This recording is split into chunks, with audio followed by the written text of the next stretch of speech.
So if you want to hear the corporate spin, the carefully crafted lies, and the media myths, the Democrats are holding their convention next week. Go there. This Republican narrative, its alternative universe. If we Republicans choose Donald Trump as our nominee, the prospects for a safe and prosperous future are greatly diminished. A huge new Pew Research Center study of 10,000 American adults finds us more divided than ever. As Trump approaches his presidency, the biggest issue that he and his Congress will have to address is the extreme polarization within government. Polarization, by definition, is the divergence of political attitudes to ideological extremes. When polarization is present in our government, it is extremely difficult for them to get things done.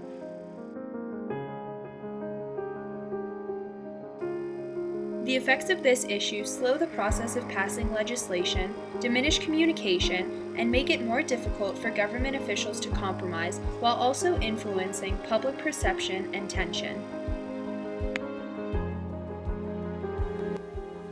Although politicians represent their party, it is more important for them to focus on working towards improving the general welfare of all American citizens. 49% of Republicans and 55% of Democrats view the opposite party as a threat to the nation.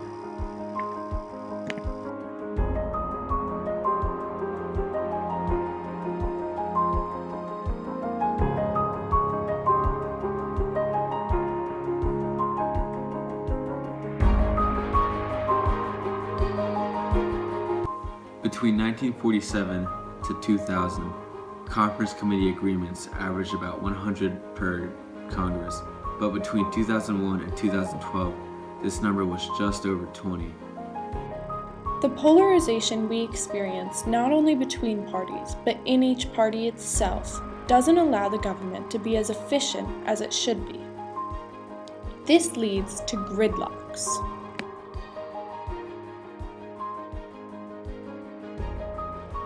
A gridlock is a difficulty in passing laws or satisfying the needs of the people because of a disagreement in government. It is not good enough to work on a compromise for months and months and months with no solution. Meaningful? You know, right now, Congress is gridlocked, and it's very difficult to get things done, partly because you've got two very different visions of the country right now in terms. We got the chance to interview former Attorney General Michael McCasey about his work in government. Obviously, the president doesn't have to, in areas where the president has authority to act, he doesn't have to get Congress's permission. But it's helpful to get their support.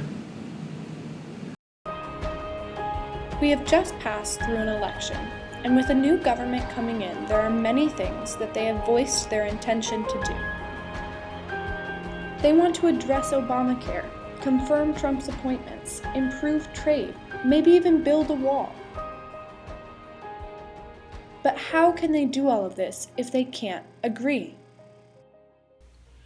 In order to solve the growing problem of extreme polarization, Trump and his Congress must put aside party affiliation and focus on the policy in order to compromise.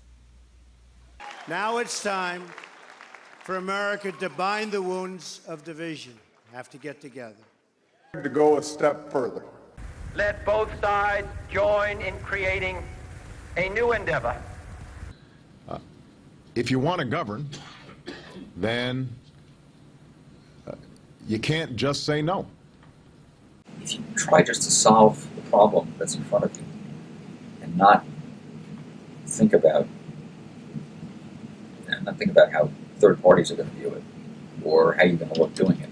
It's sort of like what happens if you're playing the outfield and the ball gets into you. The first thing you do is catch the ball.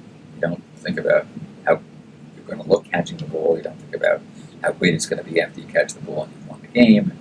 You know, what you're going to, whether you're going to have a beer or 2 beers or whatever. But catch the ball. That's the first thing you do. And it's the same in any job, but particularly in one that's got visibility from the outside.